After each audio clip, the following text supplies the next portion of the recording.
At the very bottom of the list, or top depending on if you count it numerically or chronologically, is Zack and Wiki Quest for Barbaros' Treasure.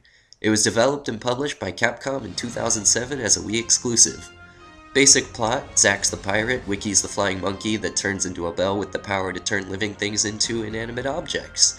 They find the floating, talking skull of the cursed pirate Barbaros, who asks them to track down all his golden bones and lift his curse.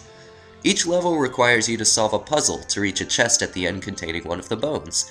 It sounds simple, but the puzzles are actually fairly complex and require some foresight and quick thinking pretty often. To solve these puzzles, you employ Wiki, who uses his aforementioned monster go bye-bye bell, and logic. That's the basic gist of the gameplay. So what's so great about the game that earned it a place on the list? Now that you mention it, I have something to admit. I don't love this game. Compared to the hundreds of other games I've played, there are dozens of others that could fill this spot because I like them more. But let me regale you with an anecdote. Earlier this year I saw the movie Cloud Atlas.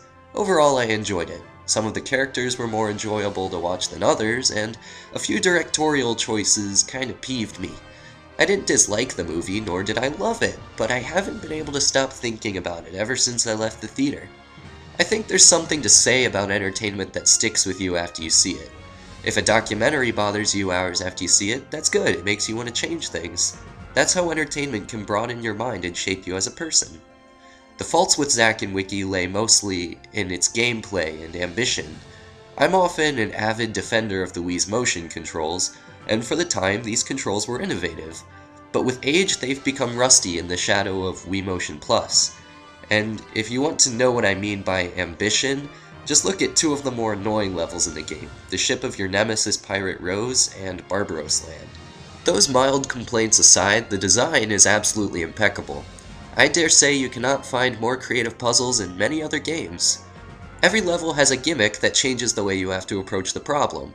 You never have to encounter the same obstacle twice, which is a pretty genius thing in game design. The visual cues are always clear, so pixel hunting is kept to a minimum. Though I have to say, the mechanic of the game I love the most and hate the most is that it's punishing.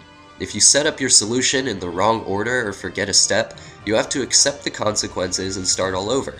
They even highlight your failures with pretty brutal death animations.